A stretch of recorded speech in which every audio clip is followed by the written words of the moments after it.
Good morning dear friends, आप सभी का सुबह की चाय के साथ an important current affair session में स्वागत है। आज डेट है 4 सितंबर 2021। तो चलिए आज के सभी इम्पॉर्टेंट करंट अफेयर्स देख लेते हैं। पहला प्रश्न है, टोक्यो पैरालंपिक 2020 में 2 पदक जीतने वाली पहली भारतीय महिला खिलाड़ी कौन बनी है? तो इनका नाम है अवनी लेखरा, जिन्होंने टोक्यो पैरालंपिक 2020 में 2 पदक जीते हैं और ऐसा करने वाली वह पहली भारतीय महिला खिलाड़ी बनी है।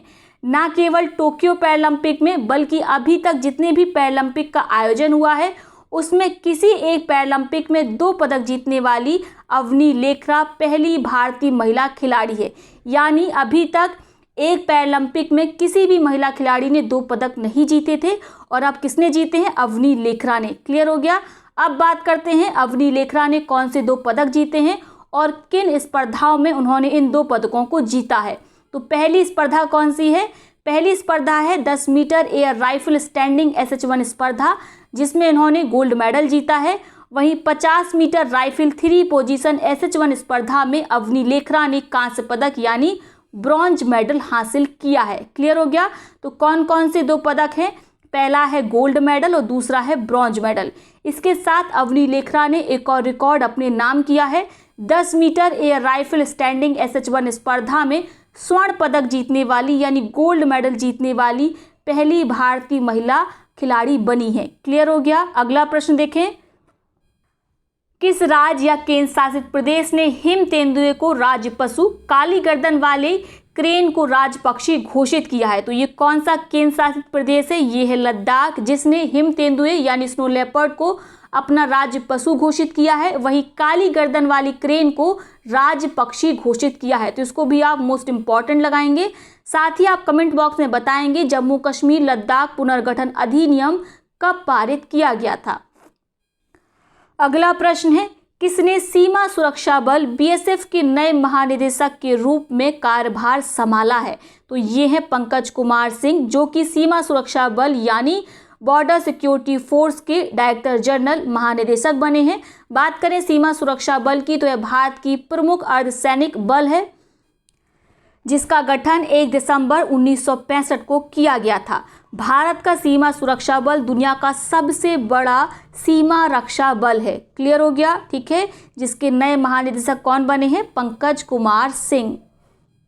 अगला प्रश्न है, न्यू डेवलपमेंट बैंक ने किस देश को नए सदस्य के रूप में मंजूरी दी है?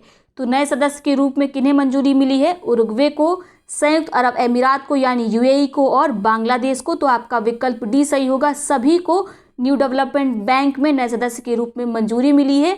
हाल ही में न्यू डेवलपमेंट बैंक ने अपनी गवर्निंग बॉडी में विस्तार किया, जिसके बाद उरुग्वे, बांग्लादेश और UAE को शामिल किया है।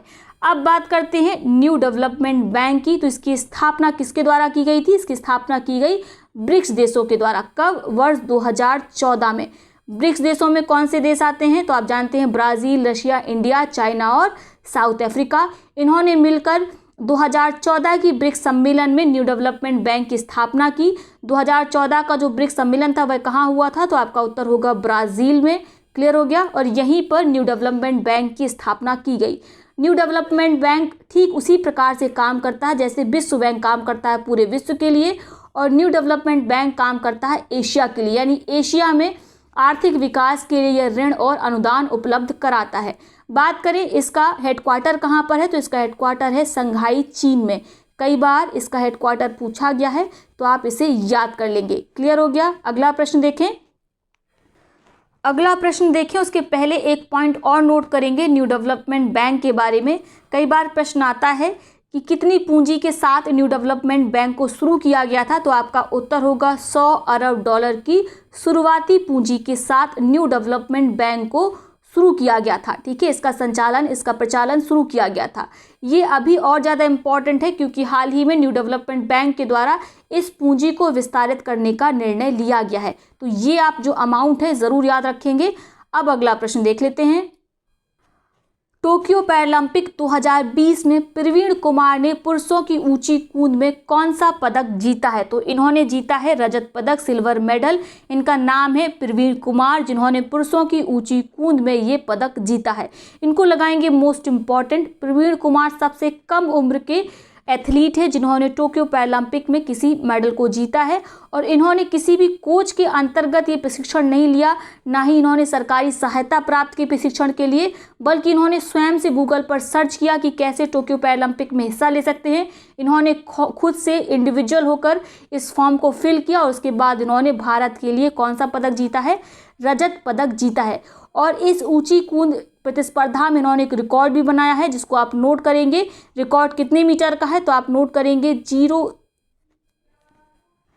तो प्रवीण कुमार ने ऊंची कूद की T64/T44 स्पर्धा में 2.07 मीटर का नया रिकॉर्ड बनाया है। ठीक है, ये एशियाई रिकॉर्ड है, याद रखेंगे। कितनी दूरी का? 2.07 मीटर का। ठीक है, ऊंची कूद में। स्पर्धा का नाम है T64/T44। ऊंची कूद में कई तरह की प्रतिस्पर्धाओं का आयोजन किया जाता है दूरी के हिसाब से, और उन्हीं में से एक है T64/T44, जिसमें प्रवीण कुमार ने सिल्वर मेडल जीता है। तो आप याद रखेंगे, ये यंगेस्ट वन है। इसके साथ ही इन्होंने एशियाई रिकॉर्ड भी बनाया है 2.07 मीटर का। अगला प्रश्न है, किसने स्वयं सहायता समूह महिलाओं के लिए जम्मू कश्मीर में साथ नामक एक ग्रामीण उद्यम त्वरण कार्यक्रम यानी रूरल एंटरप्राइजेज एक्सेलरेशन प्रोग्राम का उद्घाटन किया है? तो ये हैं जम्मू कश्मीर के लेफ्टिनेंट गवर्नर मनोज सिन्हा, जिन्होंने जम्मू कश्मीर में साथ नामक कार्यक्रम का उद्घाटन किया है। किनके लिए है ये है सेल्फ हेल्प ग्रुप, स्वयं सहायता समूह की महिलाओं के लिए, ताकि उनको रोजगार से जोड़ा जा सके, उन्हें उद्यम में आने वाली समस्याओं के लिए प्रशिक्षित किया जा सके और उन्हें सफलता की नई ऊंचाइयों पर ले जाया जा सके। ठीक है, तो आपका उत्तर होगा मनोज सिन्हा। मनोज सिन्हा ने साथ कार्यक्रम को कहां पर लॉन्च किया? आपका उत्तर होगा जम्मू कश्मीर में। साथ कार्यक्रम क्या है? तो यह रूरल एंटरप्राइजेज एक्सेलरेशन प्रोग्राम है, यानी ग्रामीण उद्यम त्वरण कार्यक्रम है, जिसके अंतर्गत लाभान्वित होने वाली कौन है? स्वयं सहायता समूह की महिलाएं। अगला प्रश्न है, किस राज्य के द्वारा डिफेंस एक्सपो 2022 की मेजबानी की जाएगी? तो डिफेंस एक्सपो 2022 की मेजबानी की जाएगी गुजरात के द्वारा। गुजरात के गांधीनगर में मार्च 2022 में इसका आयोजन होगा। अब आप कहेंगे 2022 में इसका आयोजन है, तो अभी हम इस बारे में क्यों बात कर रहे हैं? अभी चर्चा में इसलिए है क्योंकि रक्षा मंत्री राजनाथ सिंह की उपस्थिति में केवड़िया में इस आयोजन के लिए, यानी डिफेंस एक्सपो 2022 के आयोजन के लिए रक्षा मंत्रालय और गुजरात सरकार के बीच समझौता ज्ञापन पर हस्ताक्षर किए गए। इसी कारण डिफेंस एक्सपो 2022 चर्चा में आ गया। 2020 का जो डिफेंस एक्सपो था उसका आयोजन कहाँ पर किया गया था? लखनऊ में किया गया था। और 2018 के डिफेंस एक्सपो का आयोजन कहाँ पर किया गया था? तो आपका उत्तर होगा चेन्नई में। क्लियर हो गया? ठीक है, 2022 का आयोजन है, यह इसका 12वां आयोजन है। लखनऊ में जो आयोजन हुआ था वह 11वां था, चेन्नई वाला 10वां था। अगला प्रश्न देखते हैं, किसके द्वारा इस्कॉन के संस्थापक श्री भक्ति वेदांत स्वामी प्रभुपाद की 125वीं जयंती को चिन्हित करने के लिए 125 रुपए का विशेष स्मारक सिक्का का अनावरण किया गया? तो किसने 125 रुपए के विशेष स्मारक सिक्के का अनावरण किया है? आपका उत्तर होगा नरेंद्र मोदी ने। किस उपलक्ष्य में? तो आप नोट करेंगे, इस्कॉन के संस्थापक श्री भक्ति वेदांत स्वामी प्रभुपाद की 125वीं जयंती के उपलक्ष्य में। अब बात करते हैं इस्कॉन क्या है। ये क्या है? ये एक प्रकार का हरे कृष्णा मूवमेंट है, जिसको विदेशों में चलाया जा रहा है। कहाँ पर चलाया जा रहा है? विदेशों में। स्वामी प्रभुपाद ने अंतर्राष्ट्रीय कृष्ण भावना अमृत संघ की स्थापना न्यूयॉर्क में की थी। कब?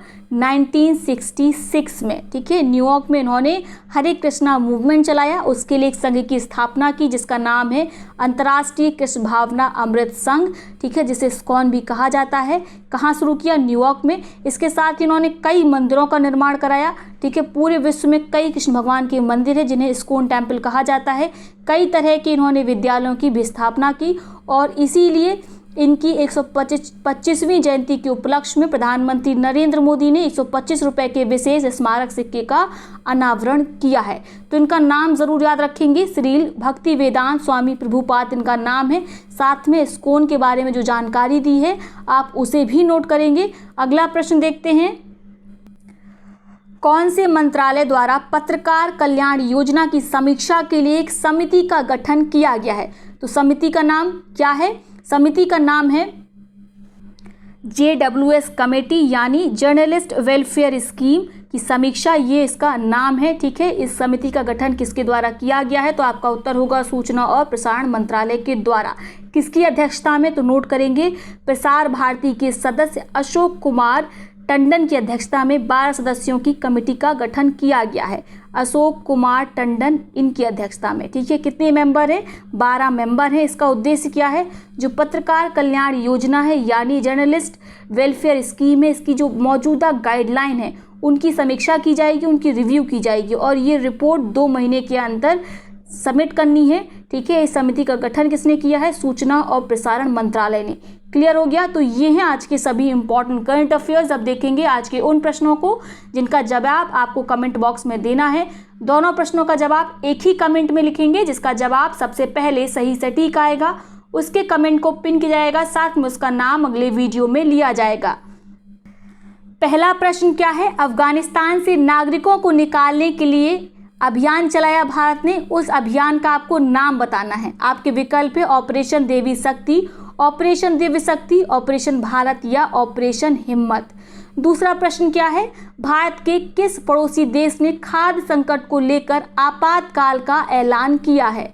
आपके विकल्प हैं श्रीलंका, नेपाल, भूटान या म्यांमार। तो इन दोनों प्रश्नों का उत्तर आप कमेंट बॉक्स में करेंगे। अब देखते हैं उन पिछले प्रश्नों को जिनका सबसे पहले सही सटीक जवाब दिया गया आरती मौर्य जी के द्वारा। आरती मौर्य जी की कमेंट को ऑलरेडी पिन किया जा चुका है। पहला प्रश्न क्या था? SBI ने किस झील में एक हाउस बोट पर तैरता हुआ ATM खोला है?